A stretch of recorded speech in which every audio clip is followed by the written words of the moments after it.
Just mere steps from the mighty Mississippi. Welcome in, folks. We're here at the Fitz Hotel and Casino in Tunica, Mississippi.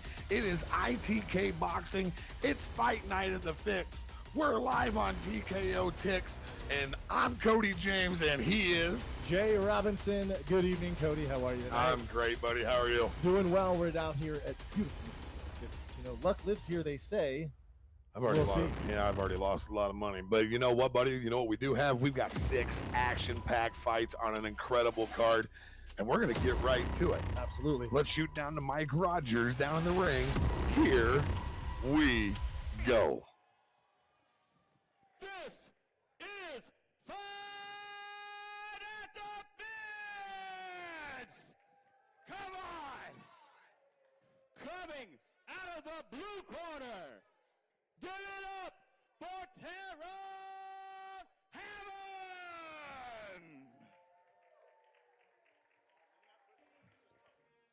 He's a tall kid. Yes, he is. Real tall for the weight class. Real tall for the weight class. That will probably cause some issues with that reach. It's all going to come down to speed and how he controls all that length, Cody, actually, because that is a lot of... One of the first things that we got to teach these young kids in this boxing game, get yourself some walkout music. Yeah, you got to find the best song. You got to find something that really gets to you know? Or gets to the other guy. Yeah, well, yeah. I mean, you can walk out to Barbie Girl or something like that. That might just mess with somebody.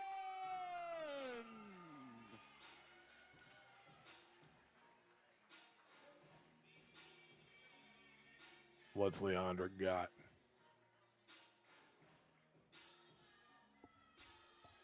So, yes, Terree'on Hammond is in the blue corner, Cody. Leondric Johnson will be in the red.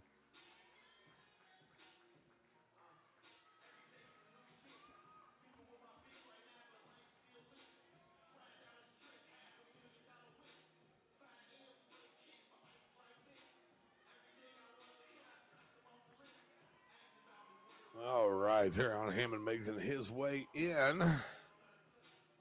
We'll shoot down to Mike Rogers, let him do the official introductions. Ladies and gentlemen, in the blue corner, once again, give it up for Terree'on Hammond! And in the red corner, give it up for Leondric Johnson!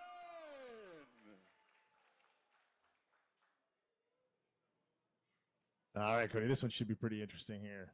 Yeah, Leondric Johnson in the, I believe they're gold trunks, correct?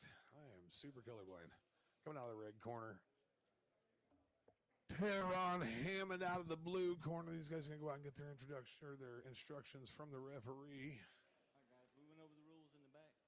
Clean, on time. Got your book. Good luck. God bless you both. And, buddy, it is time. It is fight night at the Fitz. We've been waiting for this one. We're finally here. It is time. We're just waiting on that ding from the wedding, or from the wedding bell. The round bell. Let's go, baby. It's fight night. Here we go. It's time for battle. And you weren't kidding. There is definitely a height discrepancy here. Yeah, that's good. We'll see if he's got a jab on him. It could make a big difference. Oh, nice overhand right by Johnson right off the rip.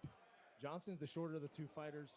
Punching up is a big difference. It's kind of like riding a bike. Momentum takes you downhill a lot faster than it does uphill. You know what I'm saying? both are working the footwork. Nice inside left hand though. That was a wild over the top right, but it caught a little bit of the ear. But they're both kind of throwing what they can at this point. Nobody's really kind of picking shots just yet. Oh, that's a nice two-shot combo. These guys are throwing. Absolutely throwing bombs. Those were precise, well-landed shots by Johnson. He really needs to look at that. Every time that he throws that left, he's leaning. He's got him leaning. Throw that snap uppercut with the right hand. He's going to lean into it. But Johnson, for being the much shorter fighter, he is finding his way inside very nicely. And if I'm in Hammond's corner, I'm telling him just to keep pumping that jab. Just keep him awake. Keep pumping the jab, pumping the jab, pumping the jab. Because if he gets inside on you, and we're already seeing what looks like it might be a little bit of fatigue setting in here. Yeah, and Hammond's got... Oh, there was a shot for that uppercut. I'm glad he just did that because Hammond has a lot of arms as well as legs. Hammond with another big right over the top. He's inside, and it's caught. Oh, big right there. Caught him on the chin. Caught him on the chin. Definitely rocked him. Yeah, Hammond, he's got a lot of He's smiling. You know what happened? radius You know to why? move those arms. Oh, man, these are thick in there. Give him some credit. He just took a few massive shots. Absolutely clean across the face. And that's the one that dropped him. That was more of a push punch. Is he calling it? Oh, he didn't It's call it a definitely knockdown. a knockdown. I'll say he grabbed his head and kind of tossed him down, but I don't think he needed a whole lot of help. He's kind of gassing out. What a way to start the first night of the evening. No, my kid. guy. We are so lucky when it comes to fights. We always get good, exciting fights to go. Never. Oh, he's sleeping. He's sleeping. Oh, somebody grab that man a pillow. That came out of Oh, man, that was such a nasty check left hook. It was so nasty.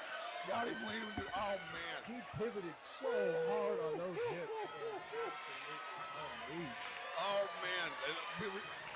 Being that shorter man, getting inside there. That's a lot of power coming. Oh, man, we're definitely going to get a replay coming up of this. Devin's going to get that coming forth. Man, what a knockout. He's still snoring, dude. I hope Hammond's all right, though. You know, we love to see great fights, but we also want to see him get up and be just fine. Yeah. Great work by our cameraman, too. What a Absolutely. perfect shot of that. Oh, man, what a knockout. Put a pin in that one, Cody. We're coming back to that. That may be. You think? That might be knockout of the night I don't already. know. It is going to be a contender. Here we go. Oh, here we go. That step in. Bink. Oh, that left check, left hook. That Joe feint. Lewis style. That ducking left hook. Here it comes again. Gets him his overstep. Sees it. Bap.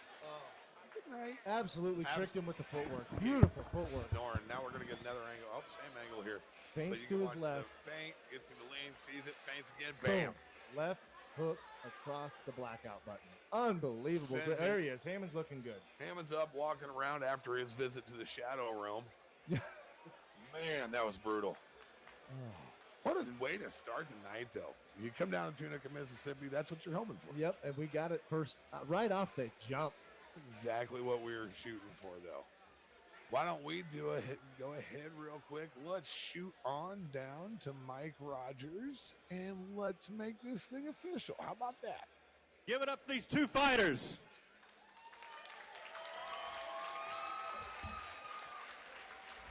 Ladies and gentlemen, the winner by knockout, Leondric Johnson. Winner by devastating knockout. He forgot the word devastating, my friend. That was a wonderful fight. And both fighters, now, I think Hammond, we saw, was starting to run out of gas a little bit early. Johnson might have had a few things thrown at him that he wasn't ready for and took a lot of gas out of him. But I think he's going to be okay if he can control those long arms. That's the problem with it, like, if you having that kind of reach, you have to pump that jab. You have to work it. You have to stay on your bike. Is everybody ready for this next bout? Mike is ready. We're gonna Coming out of the blue corner, Isaiah Jamal Turner. Isaiah Turner coming out. Let's see what kind of. Turner will be in the blue corner for this 4-round welterweight fight. As always, Mr. Rogers. Thank you, buddy.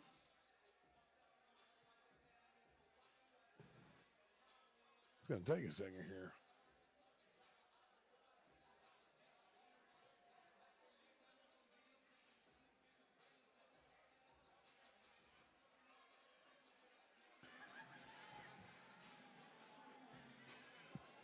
He's just over there taking his time. No big deal. You know, sometimes whenever it's fight night, you know, there's things that happen. I know a guy, I really do, who every time right before he'd go out, he threw up. We'll say he threw up. There you go. No, and sometimes it just, you get told what to do and you feel rushed. So when you get told, hey, you got to go, you take your own beat. Yeah. Come out on your own time, man. You know what? I'm going out to get punched in the face. Yeah. I will do it on my own time. They're here to see you. But while we're waiting on this, we can do a couple of things here. Let's thank Devin with TKO Ticks for bringing us out once again. Got a couple of other That is a great shot of that TKO Ticks pad. That is a wonderful corner pad. And a big thing coming on. There'll be some news coming with TKO Talk. Yes, We're gonna start doing some of that stuff. Big things coming out of TKO Ticks, TKO TV, TKO Talk. There's going to be a lot of good things coming. So click, follow, like, share. You're not going to want to miss this stuff. And then also just being a part of this show in particular, ITK Boxing. ITK Boxing was started by a friend of mine, Matt Young, and down in Nashville, I met Matt at the CFL. Great guy. Love being able to work with him. Super happy to be able to come down and do this for him. And obviously, it sounds like there might be a few minutes. I'm going to go ahead and ask a trivia question. Mike with the trivia again.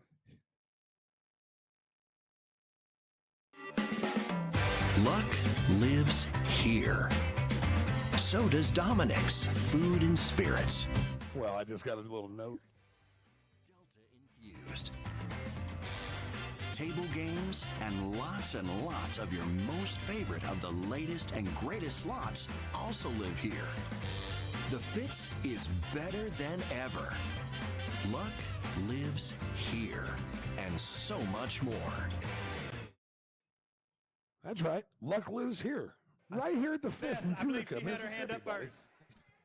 first. While we ran that commercial, Devin, our producer, did give me a piece.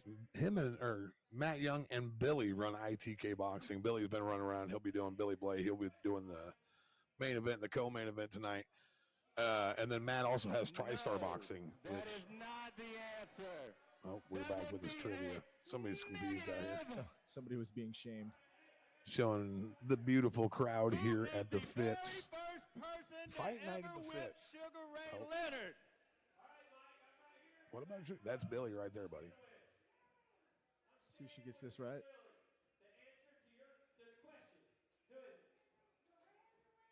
Who is the first person to beat Sugar Ray Leonard? She said Duran. Jeez. I'm pretty sure that hairband did not whip Ray Leonard. She said Duran whooped Ray. I'm going to tell you the truth. The real person that ever whipped Ray Leonard first was Mrs. Leonard. And you would be right, Roberto Duran. Actually, probably be his mama. No mom. We'll give Mrs. Leonard second. No Yes. mom. Hey, did you hear what he said?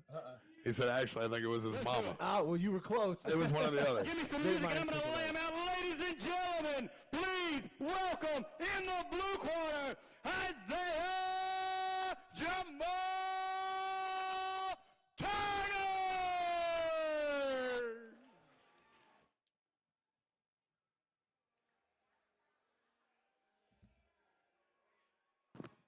All right, J-Rob, the door is open. The music is playing. Isaiah Jamal Turner makes his way to the blue corner. Probably took him a long time to get that outfit on. That looks It's okay. absolutely comfy. But he's all red, heading to the blue corner. Was that Hammond walking out with him? I believe that was Hammond walking out with him, which would, man, after that, he probably feels better after that nap. He could have. I'm surprised he got up as fast as he did and looked as fresh as he did. Yeah, man, that was brutal. Nasty knockout.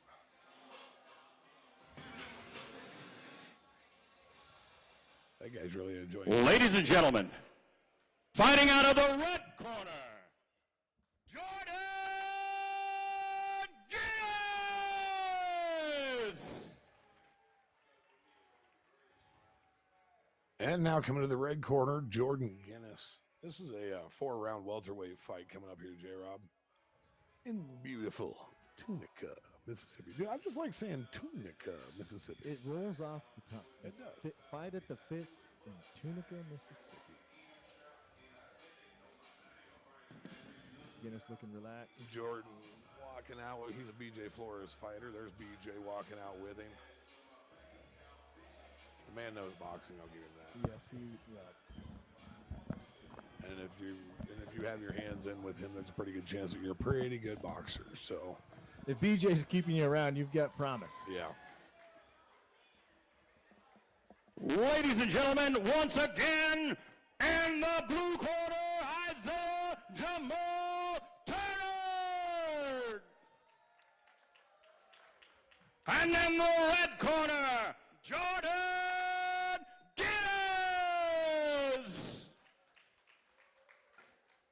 Mike Rogers always bringing the vibe, buddy. Always a good positive. There's your tail of the tape. Jordan Ginnis, 5'7" tall, weighted at 147 pounds, coming to you from Phoenix, Arizona.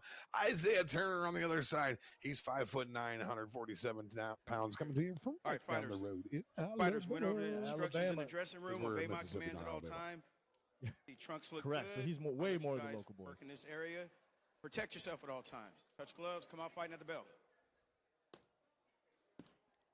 BJ's going to give his man a couple of last words, slap him on the shoulder, and fight number 2. Ginnis versus Turner is officially underway. Here we go.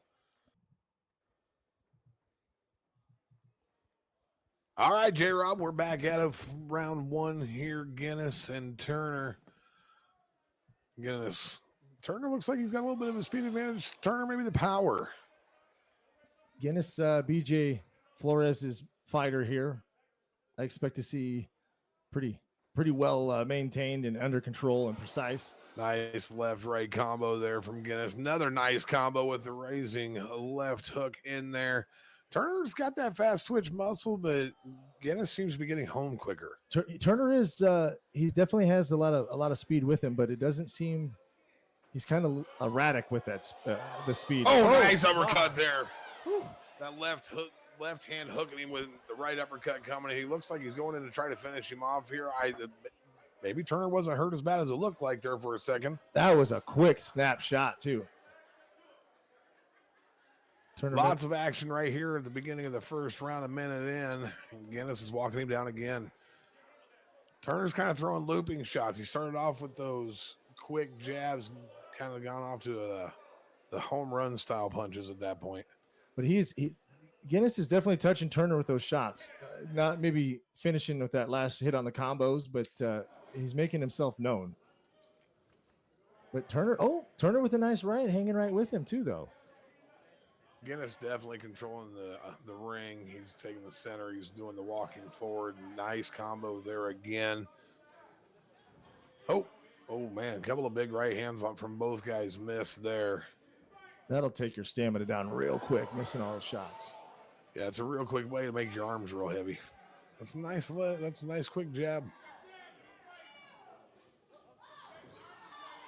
Ginnis seems to be more heads up, eyes up, if you will. He's seen more of the fight. He's picking more of his shots, I guess I could say. Nice left to the body there from Ginnis. Turner keeps on having to flip that hair out of the way. Ginnis with a big overhand right there that just misses. Just kind of touched his forehead, but Turner not going away. Now he's kind of finding himself a little groove here. And then so you just see that Ginnis jumps in there and catches him with another two-piece. Nice left off the forehead of Turner. Turner looks like Larry Fitzgerald. That hair seems to be pretty heavy on his head, especially when he tries to swing it around. Yeah, you definitely. I'm not big on the long hair for a fighter. That one snapped his head back pretty good. Came back.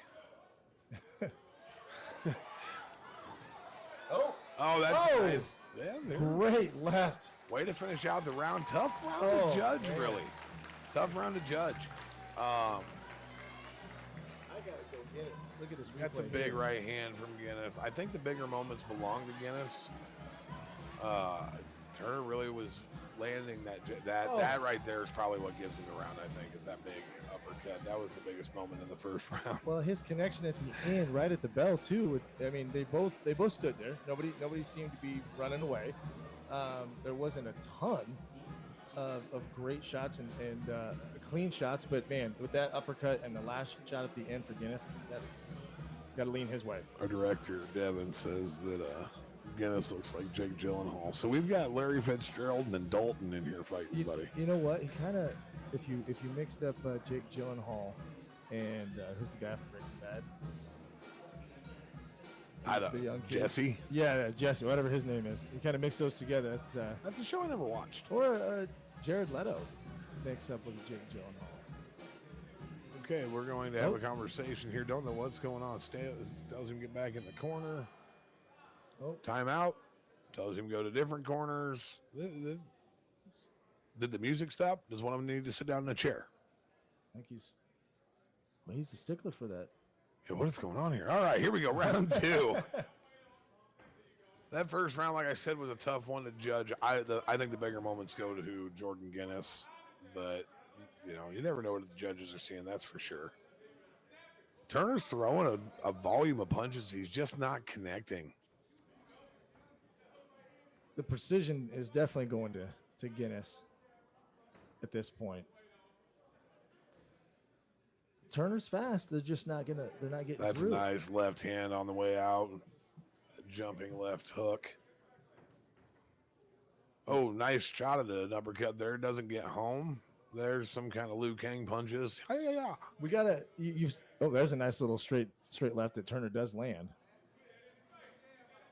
The problem is that if I'm a judge, I'm watching this fight. I am watching Turner on his back foot the entire time, and that's just. I can't give you a fight if you're fighting off your back foot. I mean, yeah, there's counter punchers out there, Anderson Silva-esque, those kind of guys. But the reason that they're counter punching is because they're knocking people out. If you're just moving backwards, it's because the other guy's more aggressive, and that's the whole point of the judging. Let's say that Turner starts walking him down to the corner. I should just shut up, Jay. Well, he had a few flurries, but he only touched him a couple times with a jab. But he did come up with a nice right hook. He's trying different things. I'll give him that. He's trying different punches. He's trying to get in there, but he's just the ones that matter. He's not landing. And there's a good body combo from Ginnis right there, followed up with a nice straight right. Once again, it's those bigger moments. It's that's a couple of nice right hands that are getting through. He's trying that Philly show, but he's keeping it real low. And Ginnis put one right on the center of the forehead again. Ginnis seems to be finding a range here, which he is the shorter fighter. Turner's got a little bit of a reach advantage. He's caught him with that jab coming in a few times to keep him off the center line, keep him from being able to get home. But like I said, every time the Jordan Ginnis lands, it seems like there's just more behind it. And Ginnis looks like he has much more controlled movement. But Turner's working him right now. See, yeah, Ginnis hit him with a nice right tap, but then Turner comes back with a left hook on his way back.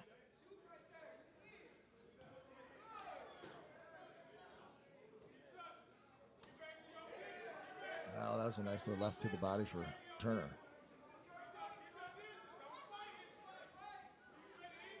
Ginnis definitely has the advantage on the inside. He bangs a lot more on the inside. And right now, I think, that was a nice right hand. Yeah, and just so you know, down there on the right-hand side of your screen, the colored diamonds tell you which guy's coming out of which corner. Not the trunks colors. I'm colorblind, so I Yes, didn't even know. So I didn't even know Jordan it was there. Ginnis is in the red corner. Turner's over there that you can see on the top of your screen there in the blue corner. Isaiah Turner. BJ Flores down there talking to Jordan. Honestly, man, I could maybe go around a piece. I don't know. Like I said, Turner's been sticking around. We can see from the replay here. Ginnis is touching him, but then Turner will come back with one or two, but then he misses, and then he misses, and then he might hit a tap. So it's not a consistent flow where Ginnis seems to be more under control and picking shots. I think they're both taking a few, but I didn't see anything that, well, besides the first round. That uppercut in the first round, yeah. Made somebody's feet kind of go numb. So we'll see what we've got coming into this. Either way, if I'm either one, hey, there's Matt Young. What's up, buddy? Hey. If I'm in either one of these guys' corners, I'm telling them we can't let this go to the judges, especially at this point. Let's see if anything happens big in the next 2 rounds. But we're halfway through the fight. I wouldn't be real confident at any point. Like I said, I'd be a 1 round apiece. If anything, I would be telling my guy that he's down 2 rounds to none. This is just kind of one of those pick'em fights at this point. Somebody's gonna have to put the foot on the gas and try to separate themselves, which Isaiah Turner's trying to do, but once again, he's not connecting. I think he had to throw in 6-7 punches in there. Not one of them really landed. Oh, that was a nice right hand that stood him up, put him back on his back foot. BJ Flores just yelled something at his fighter who took a look over there. Man, don't look away from your nice fighter. right. That's a nice right hand. Another nice right hand.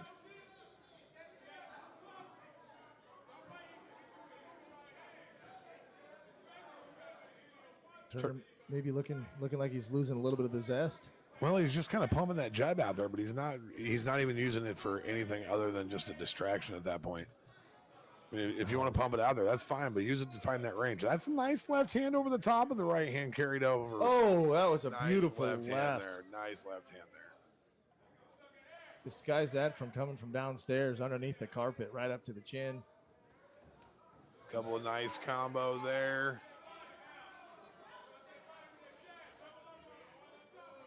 Ginnis is doing a lot of level changing too, coming straight punches to the body. That's a nice left jab, Beautiful man. jabs. He's kind of put every time I say it. I know, because then Turner comes back with a couple, but man, those shots, I always toss them over the corner. Those shots are making a little bit more impact from Ginnis than they are from Turner. Oh, That's a nice combo. Once again, those big moments. There's another. he catches him, nice just touches him with the right on the way by, but that's what you got to do. Keep touching him. Let him know you're there. It's just points. It's points all day. Oh, another forehead snap.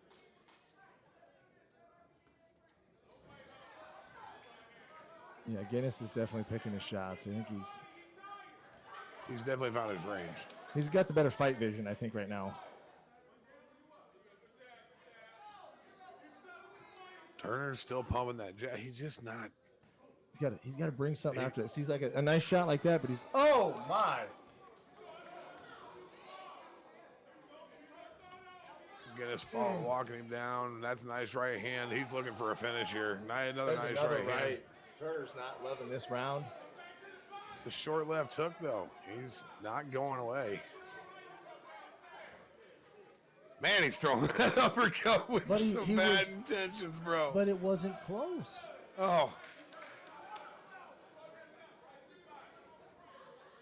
See how they end up the round here. Oh, he's throwing some bombs. See, Turner put together a combo, but he made one connection to the body with the right, and that was it. That's got to go to Ginnis. Man, I don't know. I wouldn't want to be a judge. No, they're both throwing. I got the significant strikes here. Check out the replay. He steps into this and eats that left hand right at the end. Oh, it's right. No, it's the left. He did take he ate a right and then a sharp left to the chin at the very end as the camera cuts. And that's at the end of the round, man. That can't right that, left. That could definitely steal you a round. It's scheduled for 4. We're going to the round 4 of the fight. So, Cody, I know you said it before. You're telling your fighters 0-0. You got to go put it away. Yeah, anybody. This is anybody's fight to have, I would say. You never know how the judges are going to see it. It's one of those that you'll have to watch back a couple of times. You might get a different decision every time that you do.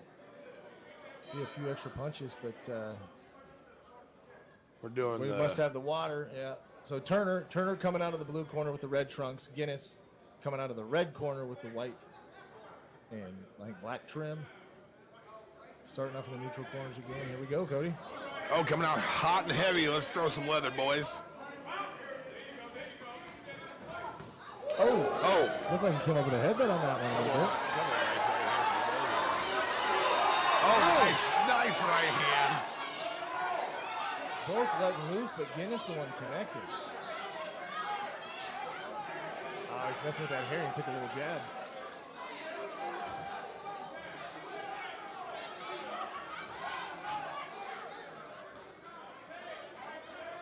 Turner's taking a few good ones this round already. Nice combo. Ginnis is definitely trying to separate himself in this round. Problem is, you don't know what the other. This is just a tough fight. Ginnis is getting that last jab right through the guard. He's not going away from it yet. Haven't seen a lot of jabs from Turner. There's one. That one actually did scoot through too. Turner's not going away. Still walking towards him. Old Larry Fitzgerald getting it. Two-jab combo, hit the first, missed the second. Ginnis come back with the left as well. Nice combo there. Got it through the guard. Ginnis looking like the stronger fighter, though, still. That's a nice uppercut.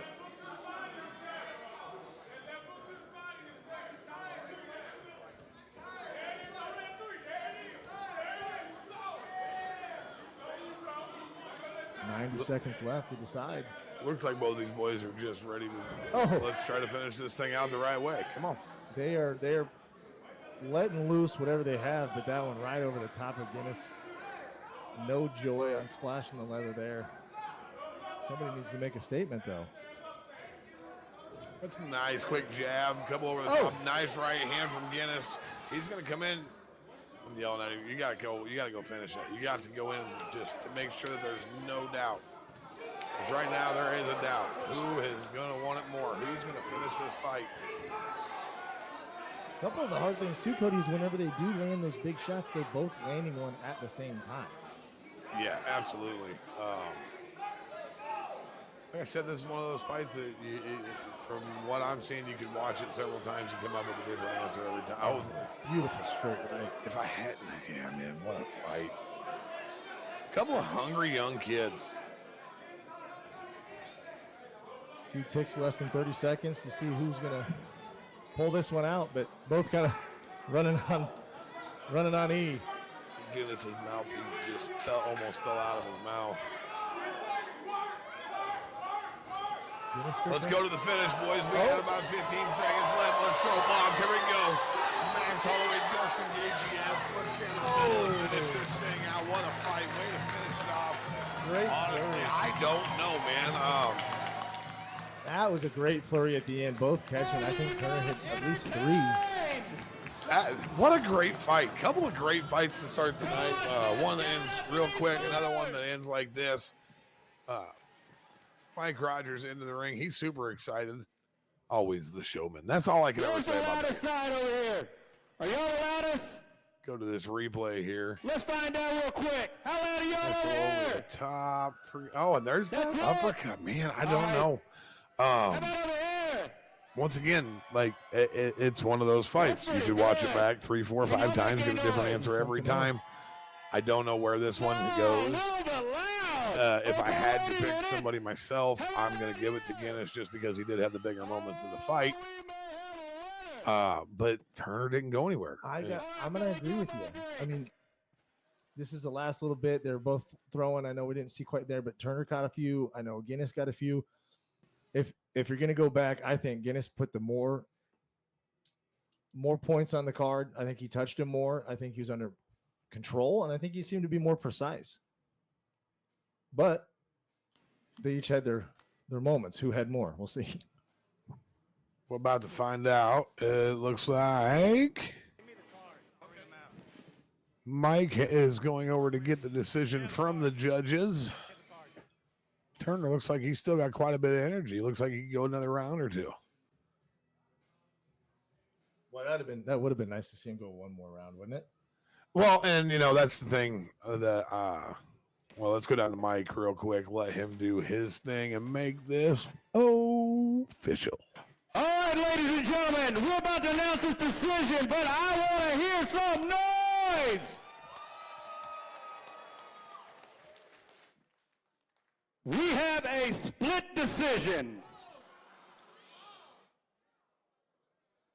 Ladies and gentlemen, Judge Wynn Nicholas scores the bout 39-37 Turner.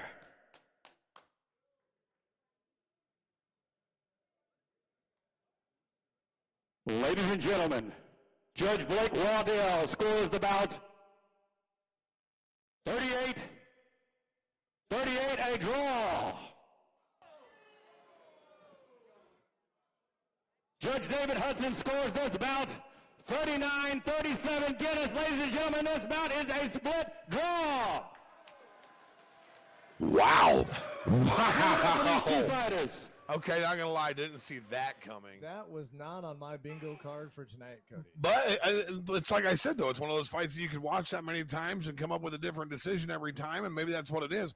I just don't understand how you can have 3 people that watch the exact same fight that have that big of a difference. But if all 3 of them, or if 2 of them say it's a draw, maybe I can get on board with it.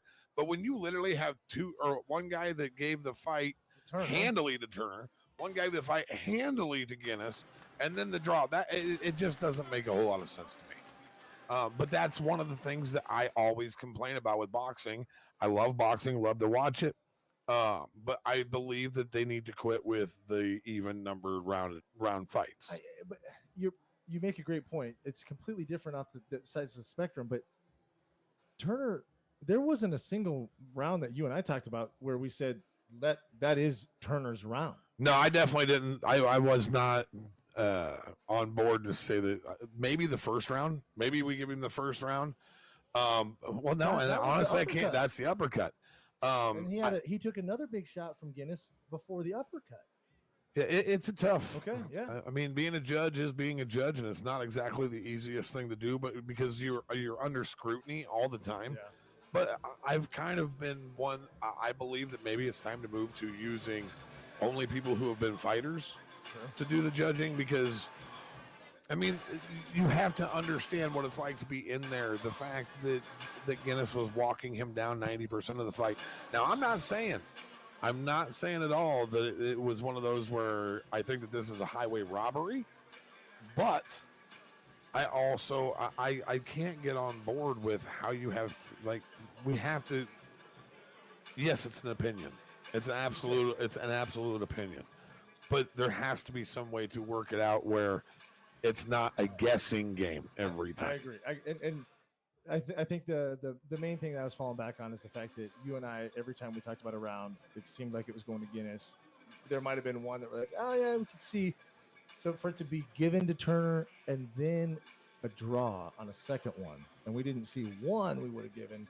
That's where my discrepancy comes through. But hey, we're not the judges. We're back here in the booth. That's why we do what we do. They do what they do. I don't like getting punched or having to tell somebody that they lost. That's right. So I just stay back here and I stay in my lane. And ladies and gentlemen, up next we're going to jump back down the mic and get the next fight going.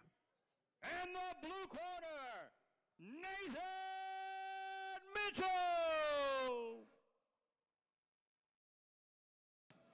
All right, buddy, our next fighter coming out. This is Nathan Mitchell. He big guy. We got a little preview of Miller Mitchell fight here, or the fighters, and they are both pretty large individuals. Going to be a lot of mass in the ring. I think Mitchell seems to have a bigger frame, but the shorter of the shorts. He definitely has the shorter of the shorts. He got some shorty shorts on, bro.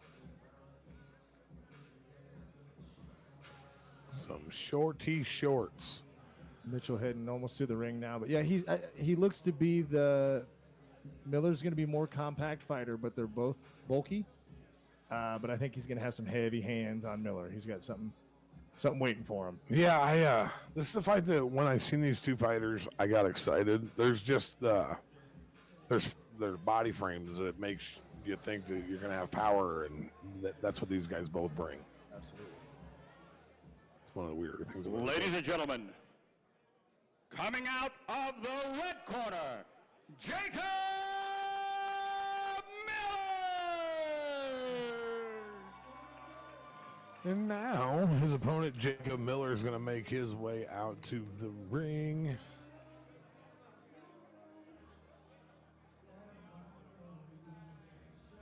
And with that, we will run through the tail of the tape. Jacob Miller is 5'10" tall, weighed in at 175 pounds, and comes to you from down the road in Dyersburg, Tennessee. Nathan Mitchell, he's quite a bit taller. He's 6'2". Same weight, 175 pounds, and comes to you from literally right down the road in Senatobia, Mississippi. That's M-I, crooked letter I. That is a significant height difference too. He's giving up 4 inches. I don't know what the reach advantage might be, but we'll find out here soon enough. But I'm sure it's a little bit on Mitchell's side. Well, I mean, Mitchell is a much leaner looking fighter because he's taller, same weight. Kind of makes you wonder if he's not going to be faster. But, that's always where a guy like Miller, they usually hit like a truck. Oh, man.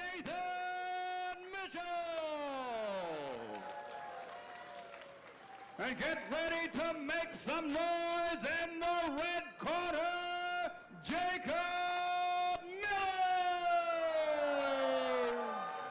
I can't quite tell what he's got shaved into the back of his head there, J-Rob.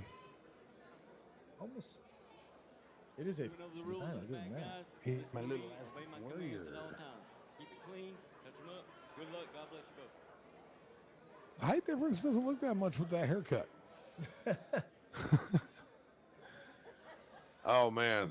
Something about shorts that makes you look a lot taller, too. It kind of throws or gives that the vintage retro vibe boxing. Yeah, no joke. They're both coming out to the middle, ready to rock and roll. Yeah, that jab from Mitchell is going to be a problem right away. I can tell you that much. Yeah, that's a nice left hook, short left hook. Miller's going to have to get inside, and you can tell that the arms are quite a bit shorter. As he comes in, Miller's just going to keep feeding him that jab. If he does that all night, Miller's in trouble.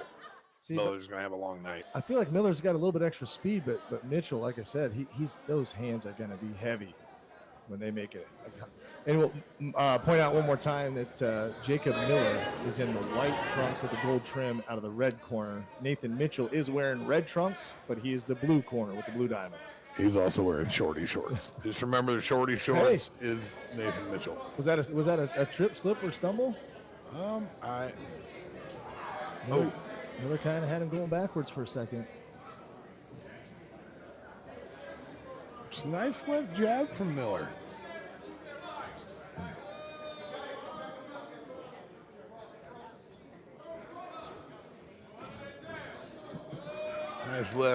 Nice entry left there.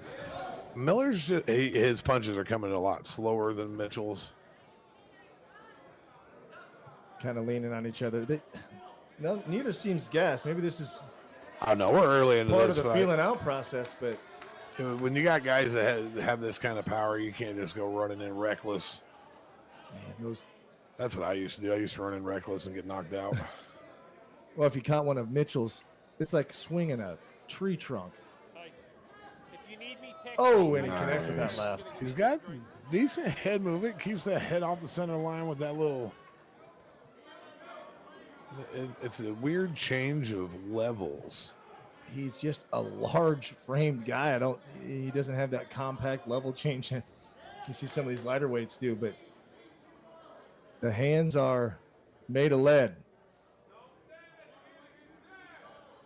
Every time that Miller goes to step in, he's eating that jab. Every time. Even when he feints, he's faking out that jab. Oh, that was a nice left.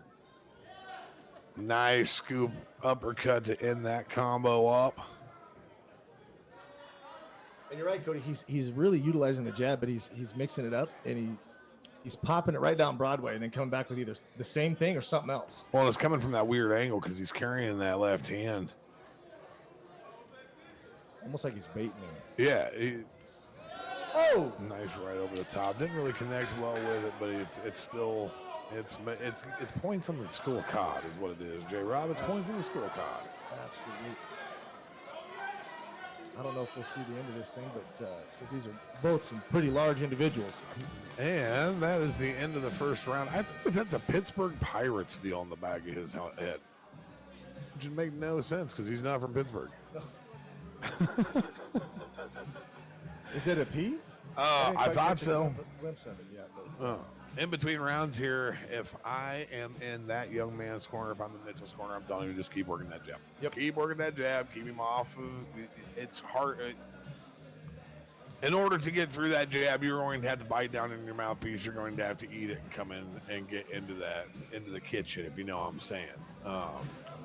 You can't stand on the outside and eat that jab because it takes everything away from you. So if I'm in Miller's corner, I'm telling him, you're going to have to put your bite down on your mouthpiece, put your forehead down, eat that jab on the way in, and go to work on the body. and even throw some head movement in there because he needs to be able to try to avoid that jab and sneak past it because Yeah. that's a long arm that Mitchell's throwing out there. It takes a little bit of time to bring it back, find your opening.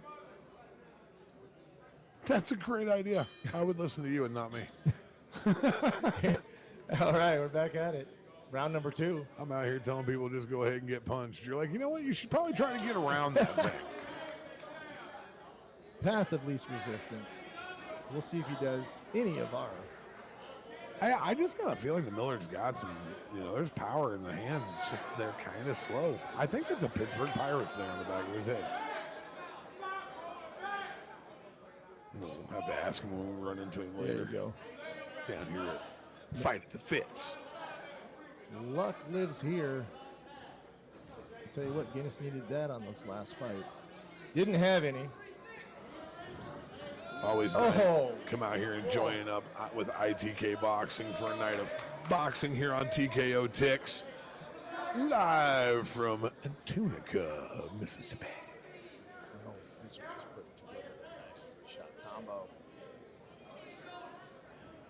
He seems to be comfortable with where he's at. He's kind of standing his ground. He says, Miller, come get me. Yeah, he's just kind of taking the middle of the ring here. Keeping that. Everything's working off of that jab, which is beautiful. This was a great game plan so far, and it's working beautifully.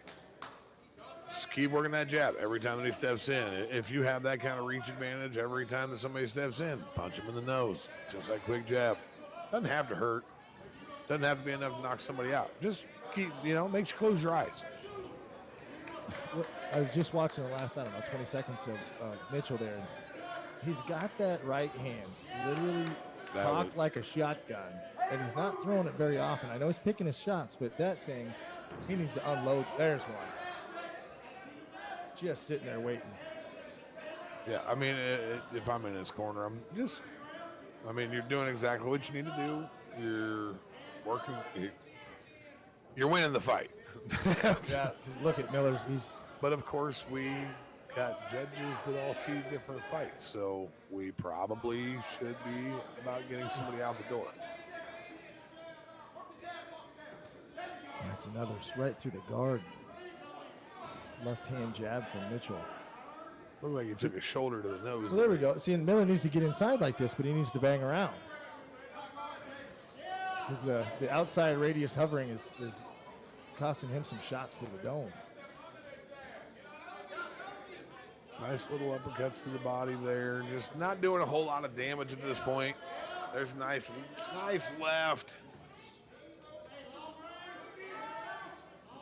He's bringing combos. That's the other thing that Mitchell's doing that Miller's not. Nice, great right hand over the top. Counter. Ducked. Nice step back. Hopefully we got that on the replay. Nice step back, right hand. That was a beautiful boxing move. Really good. Avoids Miller's left. And boom. Man, look at that. Devin on top of it with the replays. Man. What a beautiful. Miller's left. Mitchell says,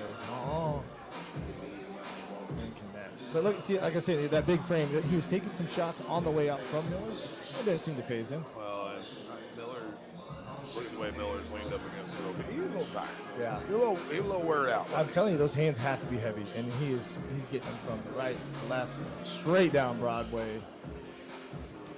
You just can't get away from it. Mitchell's over there looking like he's just in a pickup game or a spar session.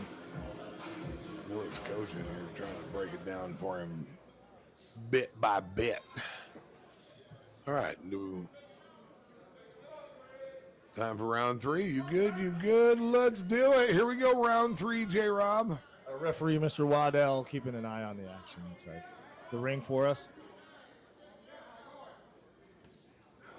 Oh, not a good way to start out, taking a shot from the overhand right by Mitchell, but I think Miller's going to start feeling these sooner rather than later.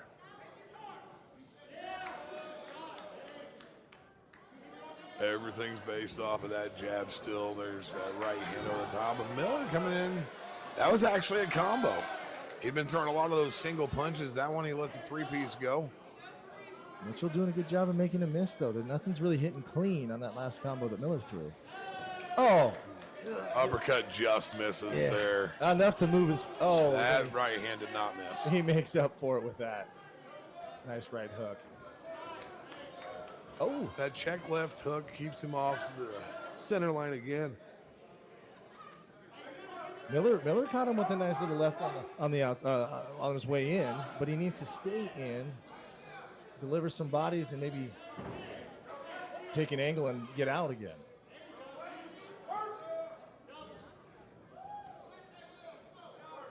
He's banging a little bit on the body on the inside on Mitchell, but Mitchell grabs on, says, "I'm not going to let you get one for free."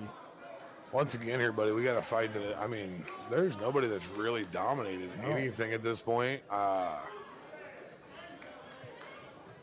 definitely trying to find a finish, but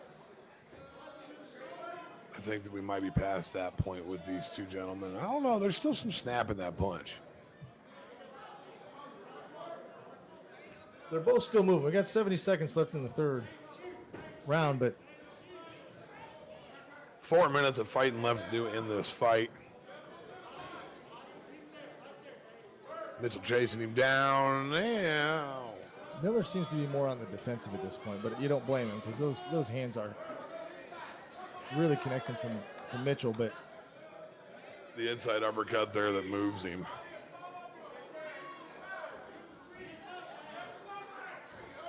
Ooh. Miller's not going away, though. He's still trying to throw those inside shots. They need to yell at him, tell him to just back that man into a corner and start throwing bombs because that's your best opportunity. You're not doing it very well on the outside.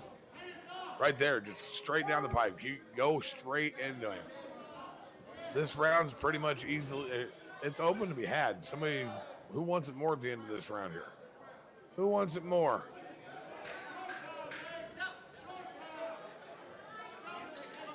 Yeah, Mr. Waddell does. Oh, okay, there we go. A blind little left that does connect for Miller, but not a whole lot coming after that. Just kind of onesies and twosies. Yeah, and it really makes you wonder, like. Boy, that's who are you going to give that one to? I don't want to be a judge, bro. That's the way that these guys seen the last fight. There's a pretty good chance that this is another weird decision. But up next, we do have Dedrick Bell and Phillip Lars in that 4-round fight, and then we're gonna take a step back and let Billy Blay and BJ Flores step in and take care of the last 2 fights of the evening for you fine folks in here at the Fitz. The fight night at the Fitz with ITK Boxing right here live on TKO Ticks. We're heading into the 4th round. In a fight that could be anyone's. There we go. Touching gloves in the center. We'll see who's got the stamina to finish this one out. Oh, nice left hand. Check hook, kind of from both of them, to be quite honest. All right, we're coming out with a little bit more of fury here in the 3rd round. Both men letting him go. Nathan Miller shakes his head, yes, says, let's go, baby. Mitchell says, that's all right, bring it on. But Miller had a couple of great body shots. Is this the way that the entire 4th round is going to go? That is some kind of a weird Superman punch, but he's chasing him. Let's go. He better not stay off balance too long because Mitchell will bring it. That was like a hopscotch punch. Yes, it was. He keeps on trying to throw that scooping uppercut. I want to see him connect with it. Mr. Miller does not want to see him connect with it. Definitely anybody's fight at this point, if you had to ask me.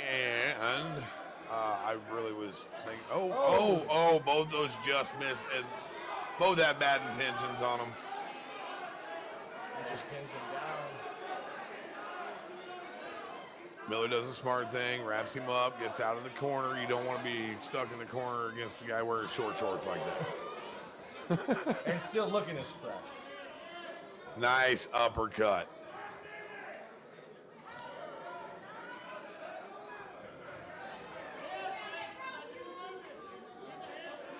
Not a whole lot behind him, but just keeps working. Keeps going back to the body now. Keep working, keep working. We got a minute 20 left in the last round. We got to see That was a great combo. See a little bit of spit fly off of that left hand. Mitchell's still getting the level changes though. He's still looking fresh. We got a minute left in this fight. Who wants it more? I say it every time. I know that these guys are like, shut up, man. I'm tired. Miller did connect with a couple, but not a whole lot of oomph. Mitchell pushing him back to the ropes, and he's trying to get a separation. The referee, Waddell, steps in to separate him. Mitchell's mouth's hanging wide open. Here we go, 40 seconds, Get Cody. yourself a knockout with your mouth open like that. When they're going to hit the sprint. Miller coming forward. Miller's trying to take the end of this fight. Oh, nice right hand. Big uppercut. Miller says, I ain't going nowhere. Let's go. Stand in here. Let's get it. Big whiffing left hook by Mitchell. Miller banging on the inside. They're running out of time quickly. 10 seconds left. It's not going to be a big bang to the finish. This was a good fight. But it officially goes to the judge with a couple of extracurriculars in there. I do not want to be a judge in this one. Yeah, I don't want to be a judge either. I don't ever want to be a judge. Let's look at this replay real quick. Nice right hand there. Then the uppercut. He did get that covered up just enough. But that right hand that slipped through. Miller caught slacking just a little bit on that turn. Kind of relaxed and caught one of the. Here it is. Right there. Boom, right there. Uppercut followed, but didn't quite make itself known. J-Rob, is there any way that you had a double draw night on your bingo? There is not a chance. That would be an instant bingo. Is there any way that we have a double draw night? I don't know who. I mean, who would you take? Who would you give it to? I'm going to give it to Miller. And see, and that's no, crazy. I'm sorry. Mitchell. Sorry, I'm giving it to Mitchell. But what makes it hard is Miller was active, but I felt majority of the time, especially in the middle rounds, he was on his back foot. He was trying to figure out how to get in when Mitchell set up his base and fought his fight. I have to agree. I think that Mitchell, he had a great game plan with the jab. It kind of went out the window in the fourth round. It did. They decided that they were just going to stand there and throw haymakers. And that's but for three rounds, every time that he was stepping in, he was eating a jab, and I think that's enough to win the fight. But I think we see that a lot. You make a great point. He was doing all the good stuff. Give it up for these boxers.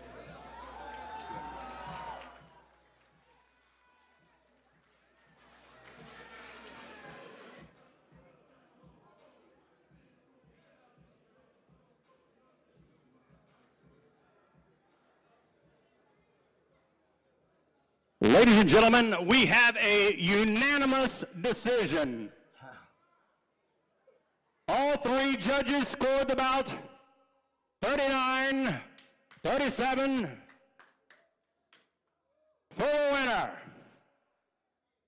In the blue corner, Nathan Mitchell. I have to agree with that decision. Yeah.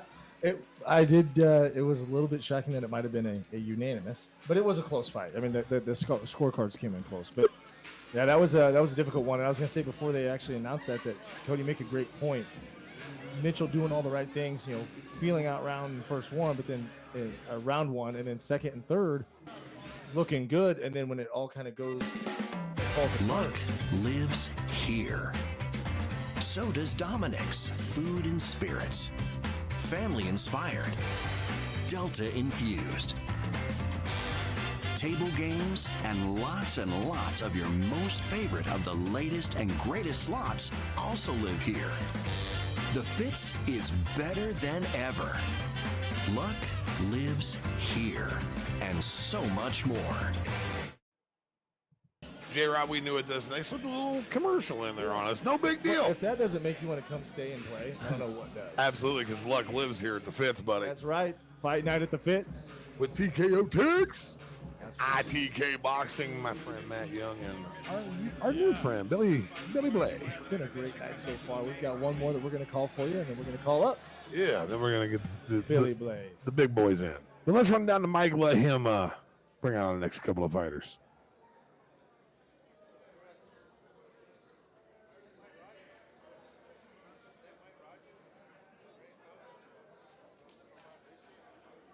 I think Mike tricked me. Looks like we're waiting on the guy in the back. We'll give it just a second here. He's making sure that they're bringing him up to the door this time. I'm telling you, dude, they've got to have some kind of good food back there that's stopping these guys at the door. It takes a little bit to get everybody rounded up, but we're going to be looking at Dedrick Bell and Phillip Lars. 4-round super welter. All right, here we go. They said it's going to be a few minutes, so I've got one drink ticket right here. We got Mike out here giving away drink tickets for trivia questions. I'm going to ask the question. Mike, I need that drink ticket, buddy. Bring it on over here. There must be that good food back there. I'm thirsty. I got the sweats going on. Who was? Oh, J. Rob, it's been a great night of fights. Who was? Phenomenal night. We've had excitement in the knockout. Very first person fight. A surprise to beat in the second fight. Yep. Muhammad Ali. And we had some great technique in this last fight. Right Yeah, not a. Right into red. Who was the first person to beat Ali? That's the question here. Do you know? I do not know. Go get this drink ticket. Was it right? Was that the interview that he does? I'll show you how great I am. Man, I don't know who the first person to beat Ali is. That's terrible. I wish I And could cheat. I'm on camera right now, so I can't even look it up. Oh, we're gonna get just First roasted. person, is it Joe Lewis? No, Joe Lewis didn't beat Ali, did Give he? you another question. Okay. All right, I'm going to give you a hard one. I'm going to give you a real hard one. Who was the very first person to ever beat Roberto Duran? First person to beat Roberto Duran. That was Cody James. I don't. Maybe it was Ali. It was No Mas. No mas. That's what you said when you got in there. No more. No more. Devin, who was the first guy to beat Ali? Man, you got to give us the answer. You, sir, aren't wrong. Don't put me on the spot like that. Okay. I was right. What's up, buddy? What's Great. up? What's up? Hey. Get off I was right. You said Lewis. What did I? You said Lewis, and then I think you said Cody James too. You're right. Stop it. If I see you on Which your are phones, both I'm not coming incorrect. to you. Yes. Oh. Oh. No, we'll Next call fight. this Okay, Bell we'll go to the Lars next fight, one. 4 rounds, Ladies super and welterweight, and gentlemen, we're going to be coming heading out of the booth blue and getting. Phillip Lars. All right, buddy. Phillip Lars making his way out to the red corner. 4 rounds in the super welterweight fight. He's grabbing a sandwich on the way out the door. Yeah, he's happy. Look, Oh, he's happy. He already had his sandwich. He is confident and ready to go to battle. So is Look at Mike Rogers. so is Mike. Is that a 2-step or a boot scooting boogie? That's Mike? the boot scooting boogie. Man, that's old school, bro. Yes, it is.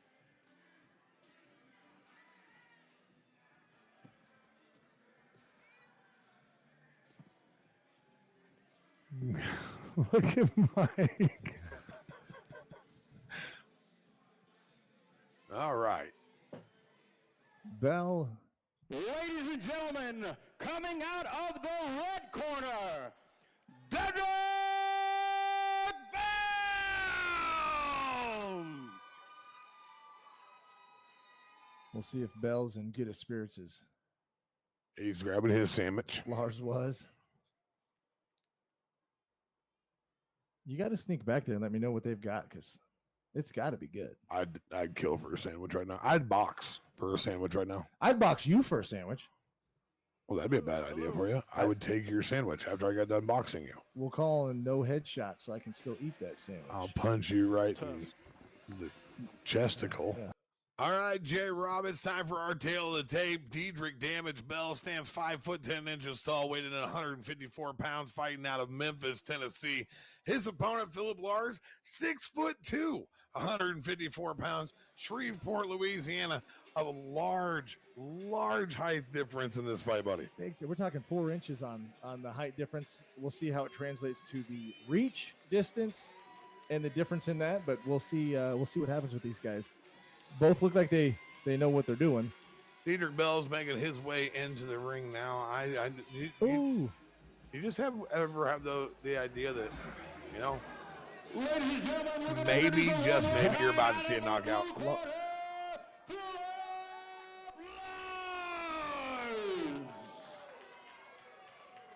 And out of the He's in red good spirits. corner, Dedrick Bell.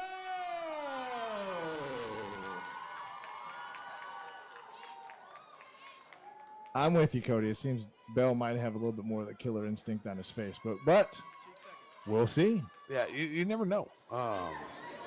He just Phillip Lars is way taller. All right, fighters, we went over our instructions in the dressing rooms. Protect yourself at all times. He seems way Our happier commands at all too. times. Touch gloves. They are pretty loose. Both of your trunks are good. Actually, come in. He says, "Get over here. We got to fix your trunks real quick." Okay, you're good. Mike Rogers gives him the okay. He gets out of the ring. Everybody gets out except for our fighters and our referee. And are we going to change corners again?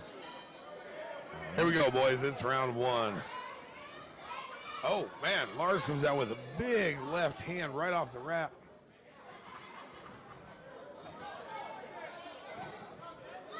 Bell's looking to work the body, but it's not working out real well for him. Every time he lays that head in there, Lars is hitting it 3 or 4 times, and he is bouncing his head. And we talked about, cover of the book kind of discrepancies when they walked in with the height and maybe the demeanors, But as you see, Dedrick Bell is doing what I was talking about earlier. He's lowering his head, he's working in and going to work on the body. But Phillip Lars have none of it. He is long, he is lengthy, and he is throwing leather, my guy. he is connecting with those long shots too. So he's letting Bell know he's here to stay. Yeah, everything going looping. Bell says, I got something for you. Oh, now we're going to wrestle. Nice uppercut there to get him away from Like good for Bell though to stop the onslaught that was being delivered by Bell on that flurry. But see, every time that Bell throws that shot to the body, he's just leaving his head wide open, and Phillip Lars is putting it on him every time. he's finding his openings. He's got to get in where he can. Sweet and low. Phillip Sweet and Low Lars. Is that what it is? That's it. That's what the trunks say on the back there.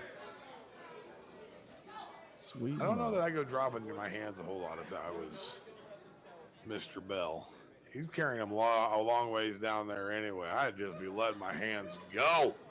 Woo. Oh, he really got out the way of that one. Woo. Both fighters making each other miss.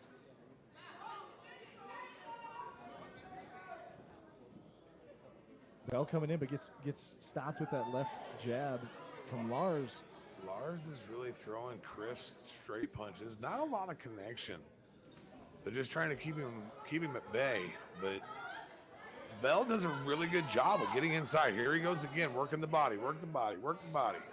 We got a similar situation to the Miller-Mitchell fight where Miller needed to get inside and bang away inside and get his shots in because of the difference in the reach. Kind of the same situation here is if Lars can move those long arms fast enough and keep Bell back, he's going to have a great time. But if Bell can get inside and put some to the body, Lars is not going to have a great day. Oh, big left. Left to the face. Stood him up.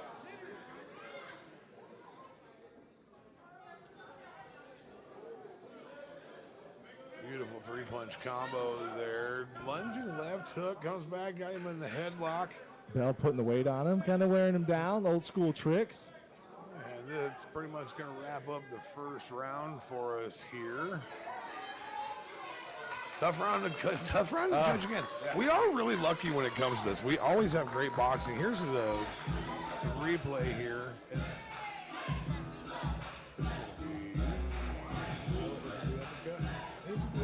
nope. Yep, well, it was. A lot of throwing there, not a whole lot of connecting. But it kind of shows, Lars might not act like, as far as demeanor-wise in there, be the one who's on point. But he's holding his own. He's seeing what's coming at him. He's countering. He knows what's happening in the fights. He's changing levels, and he's doing a great job of controlling the length of the arm that he's got. We'll see who can keep up the pace, though, as we move forward into round 2. It was a pretty frantic pace Yes. all the way through the first round. Lots of punches thrown. Not any real big connections. A couple of them that were enough to make you, oh, but nothing that screams I completely dominated that round. So once again, you're leaving it into the hands of judges that we don't know what they're thinking. And nothing really staggered anybody. There wasn't anything that made us No. wonder if they were, a little dazed or confused. Dedrick Bell in the white trunks with the gold trim and lettering. And that Lars really working that jab well. Oh, That's see, a there nice it is. combo. And look at Lars go. Let him go. Yeah, he's working. He's the inside. not going to let the ref come in and stop him. but Oh my! He's God. going after it. Oh, Dedrick Bell is rocked. He's rocked. He's leaning. He's not giving up though. Who's rocked now? Oh man, let's go. What a fight. Throwing bombs. Lars turns him around in the corner. What a fight. Not even a minute in. Round number 2. Oh, this is the kind of stuff that gets your blood pressure going, buddy. What a great exchange. Bell not done. Big left hand there pushes him off, gets him back into the corner. Bell is starting to throw the hard leather. Lars covering up. He's not wanting anymore. He's got the covers going. Up against the ropes, kind of looking like he might be a little worse for the wear here. He might be tired. He is tired. He's definitely tired. That backhand is done moving. Cody, there were so many shots thrown in there. We're not sure if we even saw which ones all connected. Oh, my goodness. Lars puts one to Bell's chin and says, I'm still here. Oh, goodness. Jim. Bell's looking for a finish here. Lars says, Oh. not today. Lars sets him off balance with the right hook through the guard. Oh, he's just teeing him up. They just keep going back and forth. Look at Bell. He's like, no, I ain't done. This is like Rocky and Apollo, man. You could Lars. Ain't gonna be here no it comes. rematch. I don't want none. He's recovered enough. That's a back fist. Back fist him? He back fisted him. Oh, my goodness. I'm just throwing. Bell says, what's up? I got one for you here. Great left to the chin there. There's 43 seconds left, and it has been nonstop punch after punch. I'm tired, man. I haven't thrown a single. I'm my. tired just watching. I thought for a second Lars was taking a little bit of a breath, but man, it's not very long, and they are back at it. He's trying to rope-a-dope him here. Holding up them gloves, letting him punch him, hitting him with the big 1-2. What's up? And Bell's doing what you were talking about earlier. Bite down on the mouthpiece and take a few of those as you walk in and then unload. Because Bell is still sticking on the inside, and he's making life miserable for Lars right now. Eating a couple on the way in. Oh, nice left hand there. Uh-oh. That is a round now. I don't even know who to give that round to, buddy. What a fight. Look at this. This is that flurry to start the round, and it was back and forth. Bell had him in the corner. He turns him around, gets Bell in the corner, and we could have went with that replay for another 10 seconds there. They just kept flip-flopping. I don't know what you do with that round, Cody. I don't either. Here we go again. So, yeah, he's going to... Right up. Stopping. Oh, look at this. I'm going to flip you around, and now, that's the end of the round. That was the end of that flurry that Bell was given to Lars, but Lars ended up coming around, flipping the script with the bell ring. So they got to be worse. Oh, man, I'm tired. Like I said, I'm tired. I haven't even thrown a punch. Bell is definitely, looks like he's got his breathing under control a lot quicker. We'll see who recovers quicker in the corner. I'm excited for round 3, buddy. This might come down. I'm liking this fight so far. This might come down to the stamina. Who has enough energy to keep the hands up in the guard? Because one slip, they're throwing hard. All right, here we go. Round number 3 of 4. We are halfway through. Here in that super welterweight division. And First Bell contact. goes right into cutting off the ring. That's a nice left hand. He's kind of throwing with the left hand up instead of forward. There is no to be continued left at the end of round 2. They're coming out and throwing bombs already. Bell being the one connecting more though. Yeah, he's found a home for that jab. That's the 4th one this round for that left-hand jab. 5. Yeah, it's kind of precise at this point. Just keep it coming. That's yeah. kind of stuff that'll start swelling your eyeball up. Oh my goodness. He got out of there just in time. That right counter was coming back hard. Oh, there's a nice shot to the body. And that's the danger with Lars, though, is he's kind of sitting back and Bell's able to take some shots, but when he misses, Lars has enough power to make you feel it if you get caught on the way out. This Look just at seems this. like we're just 1 second away from somebody catching the other. Oh, there was that shot of it. Somebody's going to get knocked out here, boys and girls. That was almost perfect timing. That was a great right to the body from Lars. Bell's going to start feeling those real soon. It's like a roadhouse drunken brawl out here. Let's go. Keep throwing them, boys. And then Lars gets on a tear, and then Bell gets on a tear. It's a back and forth battle. This is excellent. This is the kind of stuff that's worth paying the admission for. Absolutely. And we still got 2 more fights after this one. Uh-oh. He's rocked. Oh. That left hand caught him. Bounced him off the ropes, or was he playing the rope and dope? Was he playing possum? Cody, I didn't quite catch to see if the shot hit him clean enough, but it looked like he might have been stumbling. Do they have possums down there in Mississippi? I think they have armadillo. Armadillo. They have possums Oh, with man. shields. Big left hand, big left. Oh, nice uppercut. Oh, Lars looking for a finish. He keeps tattooing him. Oh, man. Bell not throwing back. Bell's just walking forward with his hands up. I don't know. Can he wear him out this way? Is he rope-a-doping him? Is that what's going on? Lars looks like he's about ready to pass out. Let's see if Bell's got the ability to go after him now. Can he go? He's going at him. Let's go. He says, let me work that body. How you feeling? Can't breathe now, can you, bud? Oh, goodness. Lars says, I am not finished. I am here for war. This is Sparta. Let's go. Lars has got such a radius on that throw that even on the light ones are going to touch it. Sweet and Low says, I got all the sugar you need, baby. Let's get it. I've got the calories. My goodness. That is the end of a fantastic round 3. My goodness. I don't know. You give it to. I might give mine to Lars. Oh man, not that round. I can't give that one to him. I just the way he teed off on that flurry of punches. I got to give it to Lars. And this is exactly why me and you should not be judging. That's right. Because I would completely disagree and say that Bell won that round. He rocked him twice. Yeah, but do we know? Well, yeah, the one time he bounced him off the ropes in the corner. There we go. Let's check out you see that body shot left. Yeah, but then you come back. There's another this left, and a was right, a nice one. and a right, and a left. Another nice for you, but I thought he was out on his feet. oh here. man, okay. This is why this is going to Lars. He torqued that left into his body. Yeah, but there's that one big moment that comes up. Never mind, he's just getting whooped right here. Whooped. Devin, I think Devin likes you more than he likes me. He doesn't show the shot of I don't Bell know. Bell rocking Lars into the corner. I don't know, man. I don't know. I just the people. The one winner in this fight guaranteed is the crowd, man. This has been a hell of a I fight. tell you what, the only unfortunate thing about right now is this is the last round of this fight. And we switch corners again. That's so weird. And here we go. It is round number 4, the Bell final deciding round.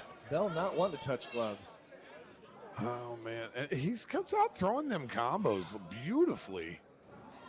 Bell's just trying to walk in there, get in there, and start throwing them bombs. He's backing Lars down, but then Lars comes with that long, Nice 9-mile right hook. Couple of nice jab. Man, they're just throwing bombs again. Let's go. Okay, Come here on. we go. Stand in that phone booth, boys. Let's see who wants it more. Somebody bite down on that mouthpiece. Bell's making it look better for him, though. He's keeping the momentum going forward in his direction, and Lars is backing up.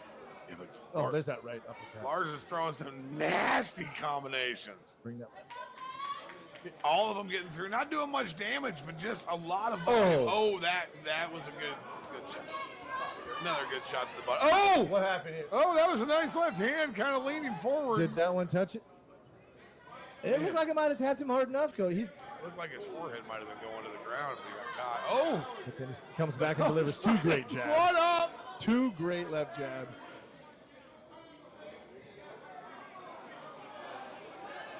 This is ring, ring. I am the bell, baby. Oh. The jumping in left hook. I think you and I were going to say the same thing halfway through the Nice. last round. He missed there. Oh, big slip. These guys are leaving it all in there. Absolutely leaving it all in there. Let's see who buckles down and picks their shots. See, Man, they're just missing. Bell's got the speed still. He's still changing levels, directions, head movement. Lars' hand speed's still there. Yes, it is. These guys are in good shape. Oh, that's a beautiful snapshot jab. Good job at breaking nose. Needs to set up a good one.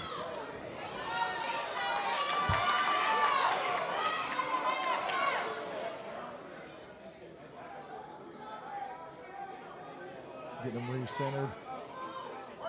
We're down to the last 40 seconds here. Come on, boys. Let's take it to a finish. There we go. Who's gonna tie one on here? Set the foot in the middle. Let's go. Come on. They both just took their breathers.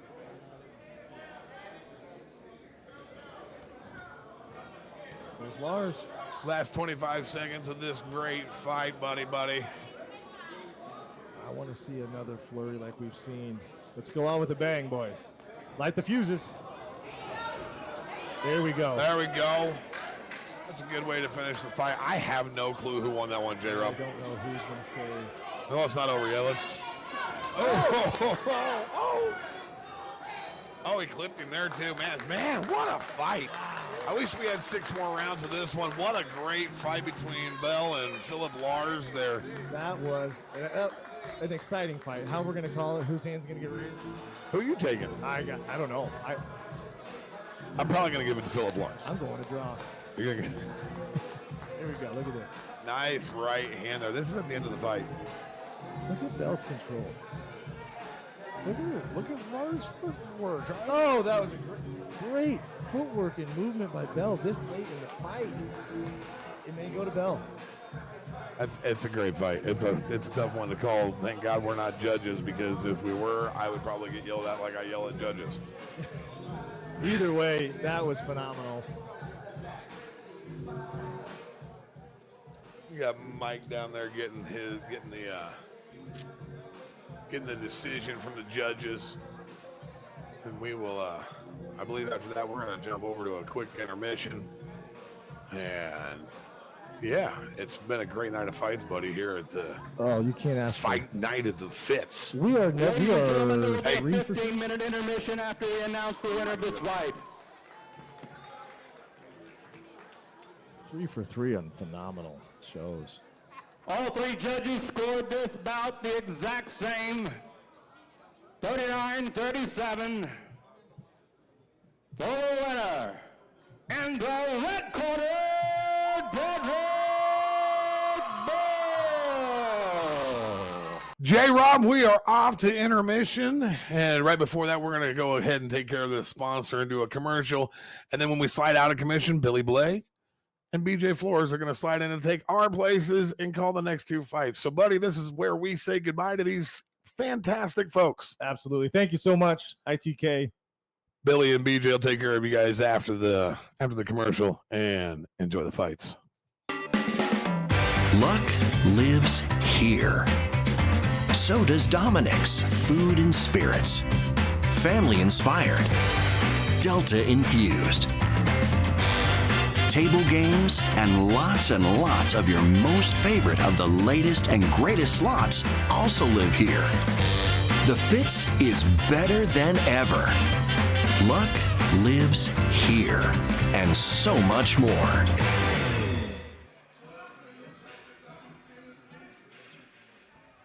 Ladies and gentlemen, in the blue corner, Aelio Mesquita! And in the red corner, the the fighting pride of the 615, Austin the Dream Dulay.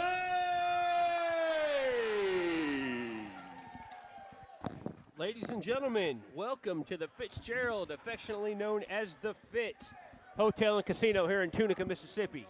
My name is Billy Blaya. Sitting next to me is my man, BJ Flores. We're going to bring you some commentary for the last two fights of the night. BJ, talk to me about these guys. We've got Austin Dulay, the hometown kid, the fighting pride of the 615, fighting this kid, Mr. Mesquita, all the way from Brazil. Aelio Mesquita. I'm not sure if I'm saying his name right, Billy. A little difficult to pronounce, but I did have an opportunity to talk with Austin's father earlier today, Fred. And, you know, Austin comes in here with a lot of amateur pedigree, a lot of pro experience, 19-4, comes in with an outstanding pro record, and he's faced a lot of very good professionals early on in his young professional career. Yeah, Austin's 4 losses are respectable. He's fought on all the major platforms, and he's kind of in a reboot. Had a really good TCL season this year. Yeah. Excited to see what the end of 25 and 26 brings for him. Yeah, he looks good. Comes out in that southpaw style, on the back leg, head off the center. First round here, so he's being careful and you know, kind of feeling his opponent out. Scheduled for 8 rounds. 8 rounds, 135. Lightweight division here in Tunica, Mississippi. Austin Dulay, he's fighting in the blue and silver trunks. Aelio in the white trunks with the black and gold trim. You see the experience in the first round, and Austin Dulay comes out. He's sharp. He's not wasting. He's very conservative with what he's doing, but he's also very efficient, and you can tell he's got a lot of rounds. So Austin's a cerebral fighter. I've had the opportunity to see him several times, calculated, taking his time, you know, doesn't want to make a mistake. You know, his opponent is capable of stopping Austin. And that's what, obviously, he doesn't want. Yeah, especially in the first round, everyone's got some power. Oh, there's a straight left. A straight left by Dulay, right on the chin. You were right on the money on that one, Billy. Everybody's got the capability of looking. That fight's over. First round KO for Austin Dulay. Unbelievable. I don't think anybody saw that. Was just about to talk to you about the difference in the stance with the southpaw and the orthodox fighter, how those feet often get intertwined. Yeah. And that right front foot of the southpaw, the left front foot. Here it is. You're going to see it on the replay over here. That was explosive. Wow, what a left hand by Austin Dulay. Set up nicely, was taking his time, very patient in the first round. Here it is. He's got that good, hard little, you know, soft bounce right there, and he walks him right into the left hand. Beautiful shot. I guess Mesquita didn't see it, and you can't afford to get caught early like that. So I'm kind of disappointed in the fact that Mesquita didn't recognize, right? You kind of have to prepare, play good defense, right? He's coming into Mississippi, Tennessee, Austin's hometown type deal. You'd want to see him be a little bit more calculated on the defensive side. Austin was slow rolling, right? Right. We talked about him being calculated, being patient, right? Still being informed, keeping his head offline. Right. His hands were up. He saw the opening, as you can see on the replay. You had Mesquita, his hands kind of separated. Yeah. Austin took advantage through that straight left, which is the absolute weapon when you have the different stances. Right down the middle, and you look at the replay here. He's getting up, he's getting some spacing. He's looking to find his range, and he just slides right in with the left hand. He's kind of trying to see what Mesquita's going to do in that situation and answer the question. At 1 minute and 44 seconds of the first round, the fighting pride of the 615, Austin the Dream Dulay. You know, the fans here, they wanted to see some boxing. And BJ, we know from being in the industry that when knockouts happen, you want to see them happen in the course of a fight. Right. You don't want to see it in an overmatched scenario or something of that nature. Yeah. I think this was in the course of the fight. It was just a situation where Mesquita had his hands apart, and Austin saw that gap. Being the experienced fighter, had fighting on the elite levels in the U.S., took advantage and ended the fight. No, he did. You got to give him full credit for landing the shot. And like I said, I don't know if it was a situation where Austin simply was far superior, or he just took a shot in the first round and timed him right. So Mesquita didn't really get a chance to get warmed up, didn't get into the fight at all, and that's how boxing goes. Don't get paid for overtime. Absolutely. Hey, that works out good for us, doesn't it, buddy? Sure does. All right, so let's talk about the main event coming up. Let's do. Okay, we have two fighters in Eric Draper and Julius Dyis. Julius is kind of the local kid just down the road here in Mississippi. Draper from Nashville by way of Memphis, who now lives in Florida, still has a big following. Yeah. This is a good fight. One that maybe 2 years ago Eric Draper doesn't take. 3 years ago he doesn't take. Maybe you're right. And, I had a chance to talk to Matty Young with TriStar today, and he was very complimentary of Draper. He says he's coming off, I want to say 15 or 16 wins in a row. He's on a hot streak right now. He's an older fighter. People write him off because of that, but he's also the guys in the gym. The word on the street, Billy, is that he's still got a lot of juice in those legs, and he gives, young fighters problems in the gym all the time. So there's absolute truth to that statement. As I was talking to Eric himself, and he still trains daily. He takes care of himself. His diet's on point. He looks great for being 46 years old. Yeah, he does. And he's not afraid to get in there with the younger guys. Not afraid to get in there with somebody from this area, a hometown kid. Right. Julius, for a good part of his career, fought a little bit smaller, 147 in that welterweight. Coming up, he's getting a little bit older. Eric's obviously a little bit older. Right. Cutting that weight like they used to is not easy. Not the same when you're older to cut the weight like it is when you're younger. But, Eric Draper, I saw him at the weigh-in yesterday. He's got a big frame. I think the fight's at 160. Yeah. He's got a lot of experience, got a lot of momentum coming in. Tonight I expect him to get past Julius if he is what Matty told me he was. And I think it'll be a good fight, though. I think it's going to go some rounds. So let's reference the fight 2 fights ago, the Dedrick Bell, Phillip Lars. That was the three-peat. That was a 4-round decision that was given to Dedrick Bell 3-1. My point is you had two older fighters that were competing and put on a heck of a show. They displayed skill. They displayed the ability to box, to counterpunch, to play defense, and entertain this crowd here at the Fitz. I expect to see a lot of that in this final main event. I hope so. I'm looking forward to watching Eric Draper fight. Like I said, Matty Young's big on him. I'm going to check him out, and we'll go from there. All right. So we got a few minutes here. Let's address the elephant in the room. Yeah. All right. You had a fighter earlier on the card tonight. Yeah. You guys didn't get the decision that you wanted. Talk to me about your feeling. How's your fighter feeling right now? He's very disappointed. He didn't perform like he wanted to perform at all. But with that being said, also I don't know how you give the kid, the Isaiah kid, I don't know how you give him 3 rounds. One judge gave him 3 rounds. The other judge had it a draw. I had it 3-1 for Jordan, and I'm not biased, so I'm not sure how it was a draw, to be honest with you. I think there's a lot of truth to what you just said, and anybody that watched the fight or is going to rewatch the fight, which I'm sure Jordan and your camp, you guys will break it down and see what we need to do to improve to fix anything. An objective outsider. Yeah. I had it 3-1. Yeah. I had it 3-1. All right, here we go to the ringing. Let's go. Please welcome out of the blue corner, Julius Dyis.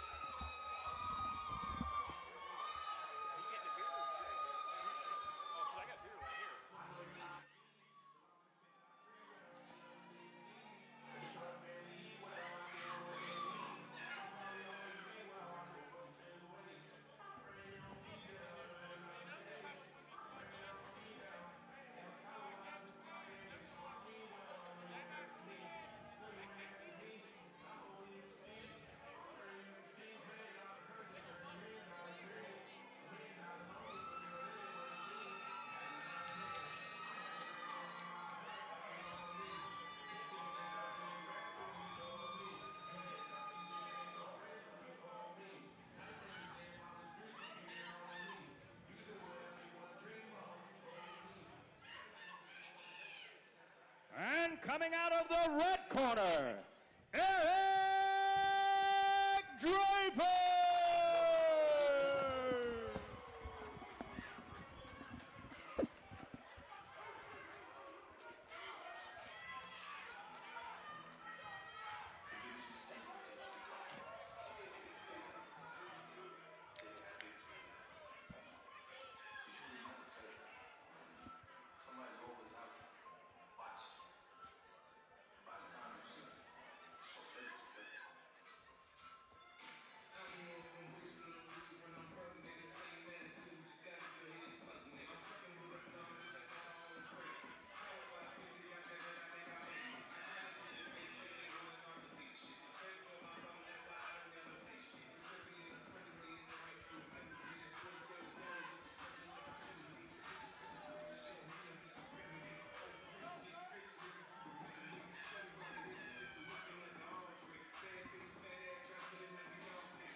Ladies and gentlemen, once again, in the blue corner, Julius Dyis.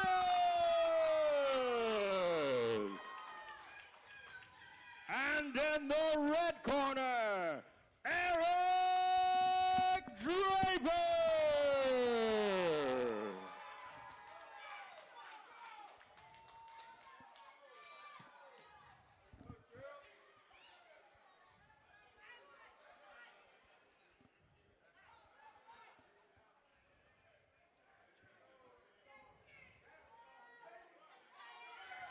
All right, gentlemen, we went over our instructions in the dressing room. Protect yourself at all times. Obey my commands. These trunks are a little high, so I'm going to let you work in this area here, okay? Your trunks are good. Yours are a little high. Touch gloves. Come out fighting at the belt.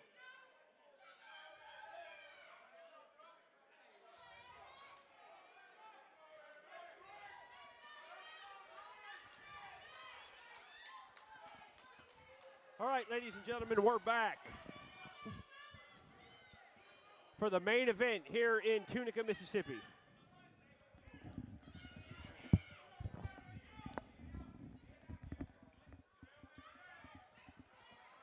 All right, round one. Eric Draper, Julius Dyis. Draper in the military-style trunks. I could earlier, now I can't. I can't hear you talking.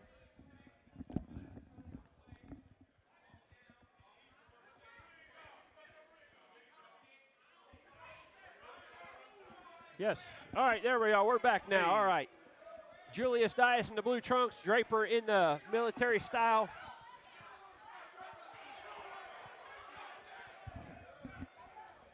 Sorry, y'all at home. BJ and I had a whole monologue there that we weren't even live. We got so excited talking about this fight. All right, it's a slip. Referee Damian Walton calls that a slip.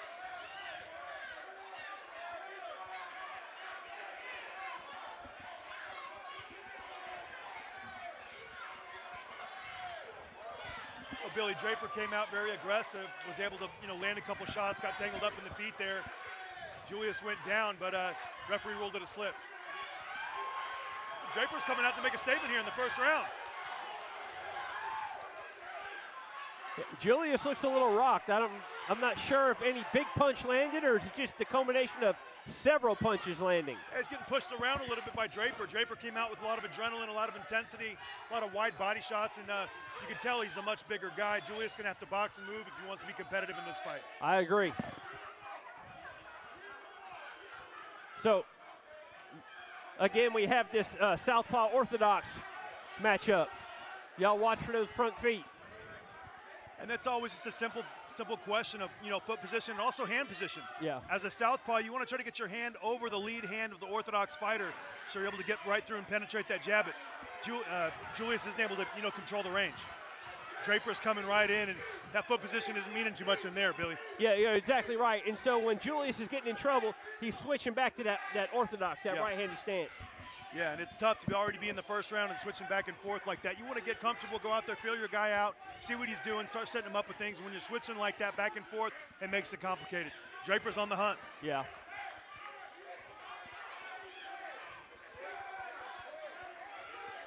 Good body shot by Draper.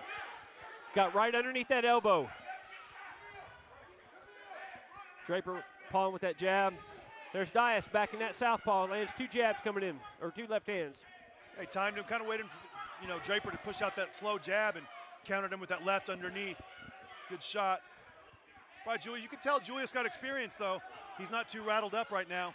No, he's very calm. He's sitting there looking, and this is an 8-round fight. Good right hand from Draper against the ropes. Draper's got to focus on the body a little more, and he'll have more success in those shots later.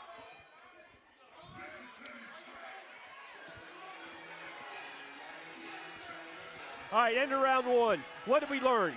We learned Draper is able to land pretty much at will in the body.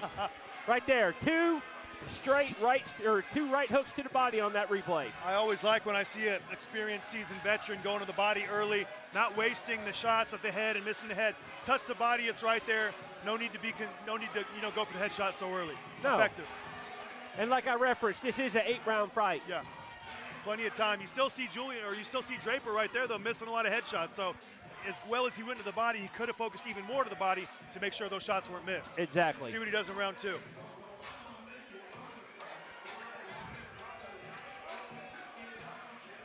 The replay there kind of pushed him to the canvas, had the hands up around the neck area in the back, pushed him down, and the referee correctly ruled it a push. Well, for those of you at home that don't know, my man BJ here, former cruiserweight champion, 34-4 is a professional record. He is the one here with the expertise. If you all listen to anybody, it needs to be him and not me. Thanks, Billy. Glad to be out here in Tunica, Mississippi at the Fitz Casino out here. It's been a great experience. Everyone's beautiful. Hey, we're bringing fights back to the Fitz. Tonight's been a roaring success. The crowds loved it. There's been some good fights. Something to build on here in Tunica. You see from the southpaw, Julius, he shot a nice right hook, left hand combination there. Almost landed, but Draper was defensive with the range, and he was able to stop the attack. And there's some good work there on the inside. Good body shot there by Julius. Starting to get into his rhythm a little bit more. Yeah.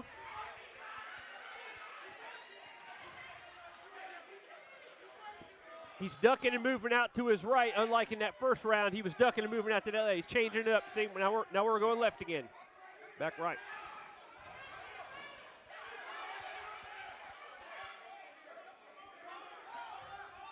And if you're Eric Draper right here, you want to stay calm. You want to get into range, move forward, put the pressure. He's the smaller guy, Julius. Walk him down, continue to touch him with the body, and just make him uncomfortable in there. Some good body work by Draper.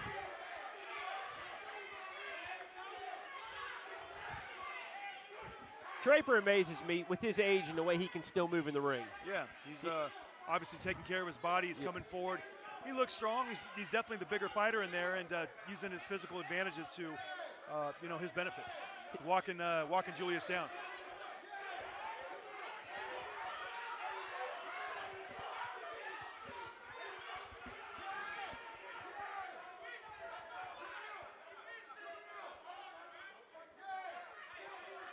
Looks like referee Damian Walton's warning on the holding. Yeah, the referee told us in the dressing room today. He said, look, guys, the crowd is here to watch you fight, not to let me referee. So, taking a point away already? Wow, look at that. Well, I think there was a verbal warning in the first. Then there was that one there in the second. So, Damian's an experienced referee. He came in from California. Yeah. He does a lot of work down here for us. Yes.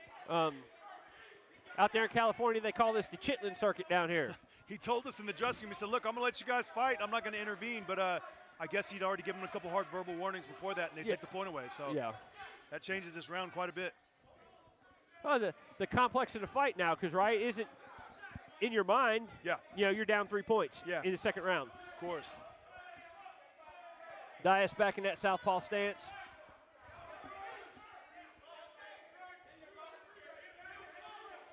The volume of punches has seemed to slow down here in this second round. Yeah, a little bit. They started the round pretty quickly, if you remember, but, it's definitely slowed down here in the second part of it. Both guys settling in. Nice jab, left hand by Dyis. An experienced fighter like him, you come out with the older fighter, kind of let him shoot his load a little bit early, and then just see what happens in the back end of the fight. Make sure you stay in it. He caught Draper with a good shot there.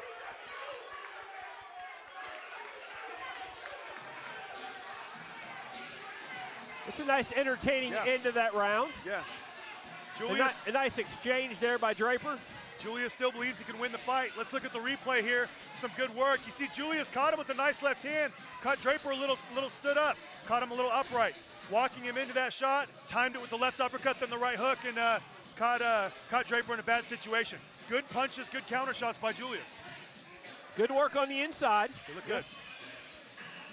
Timing that shot whenever Draper extends that right hand, countering it with the left uppercut. Great timing, and he's starting to find his range.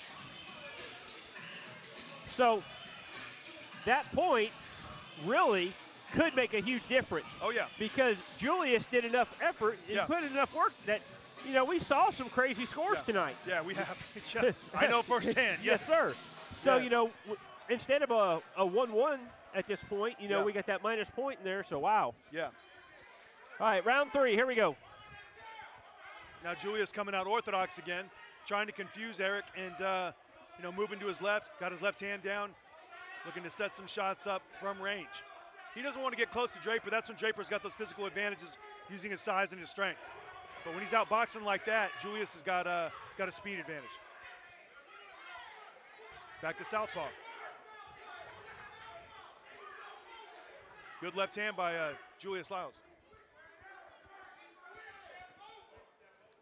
I'm wondering if Julius is just trying to weather the storm.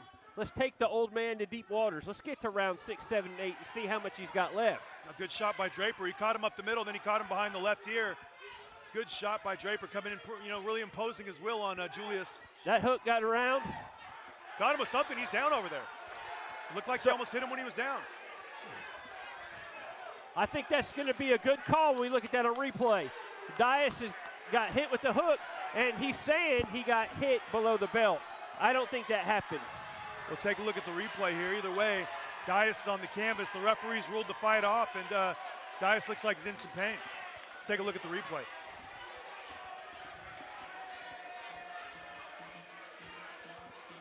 Coming up in a second, we see some talk a little bit about what happened in the end of that round. Here we are. Draper's coming forward, looking to land a There's that right big hook behind right, the ear. body, right. I didn't see anything there that would be clear cut. It was a low blow. I definitely didn't see that. Here's a better look, a better angle here. Over the top. That was the shot he's claiming that was the low blow. I didn't see it there, but or it might have been one before that here.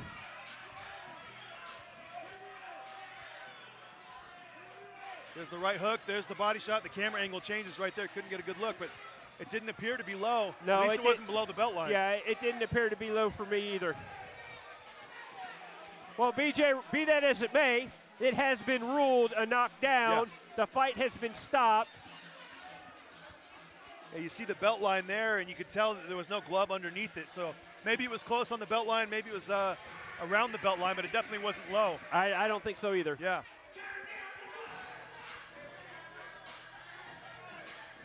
Just when the fight was starting to warm up, Billy. You know, and so, yeah.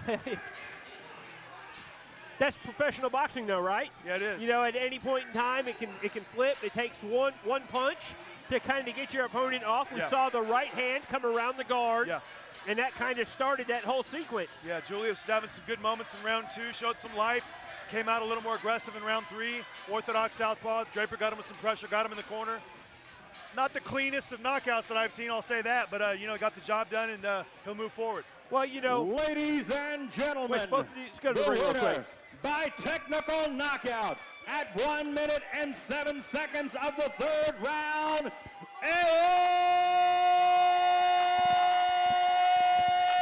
Draper! All right. Turn down for what?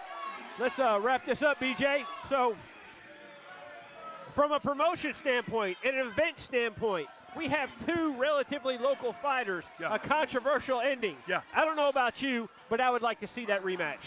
Yeah, I mean, I think I gotta get a better look at it on the angle. I don't know if the rematch makes sense with where they're. I think Draper's trying to get one more opportunity before he sails off into the sunset. I think he's looking for a big name, and there's a couple big names around here. So I think that would probably, to me, make a little more sense. But Austin Dulay was fantastic tonight.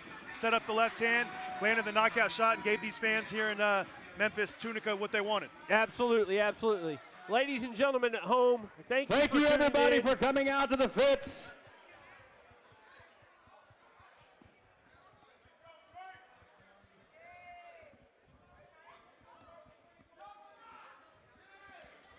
All right, Eric, what was your game plan tonight? And do you think that did you execute it exactly like you had planned? Well, first of all, I want to thank God for giving me the strength and the ability to come out here and have a good fight. Thank my coach, man. We worked days in and days out. That kind of was the game plan, but I didn't really follow it to his plan. But what we're going to do, we're just going to go back to the gym, get back to working on it, you know what I mean? Because this is our 5th fight together, so we still learning each other and figuring things out. And, Julius is a good fighter. He had quick hands, quick speed, so I kind of wanted to be thinking about that, too. He was claiming it was a low blow. Would you be willing to give him a rematch? Of course. I told him that. If it's a low blow, we'll give him a rematch, but we're going to go back and look at the tape and see what happened. So I mean, I'm not the referee. I'm the fighter. So when I'm in there fighting, I'm fighting. So the referee didn't say it was a low blow, but he said it was a low blow. I thought he got hit in the chin. So, and he fell down. But, you know, like I said, if it's a low blow, we'll run it back. You heard it right here, folks. He said if it was a low blow, he's going to go back. He's going to evaluate. He's going to look at the script. He's going to look at how things went down. And if it was a low blow, he'll give the man a rematch. But we hope that you were all entertained, all the fans that are out here tonight. Let's hear it for the fans. Let's hear it for these fighters. And all those that are out there watching, thank you for watching the fight at the Fitz. Good night. All right, Jay, and a night bookend by a couple of knockouts. First things we got to do is we got to slide over and thank Billy Blay and BJ Flores for sitting in for us during the co-main and main event. They did a fantastic job. It's hard to when you have these great fights too. I mean, what a blessing that we got to be down here at the Fitz, fight at the Fitz, and witness all this, but we're never disappointed. Yeah, the only thing that really disappointed me was that I wasn't allowed to call the Austin Dulay fight because that is one of the nicest, smoothest, cleanest knockouts I've ever seen. Make sure that you get a chance to check that out if you did miss that by any chance. We do need to thank the people here at the wonderful Fitz Casino and Hotel for bringing us in for fight night at the Fitz. Absolutely. We need to thank ITK Boxing and Matt Young for bringing us in along with Billy Blay. And we need to thank the man, the myth, the legend, the man behind the curtain, Devin with TKO Ticks, who takes care of us during all of this stuff. Wonderful night, Cody. And with all that said, for my colleague Jay Robinson, I am Cody James. We have had a blast with you. Do yourself a favor. Don't fight the feeling. Come feel it fighting with TKO Ticks. We'll see you guys next time. Be good.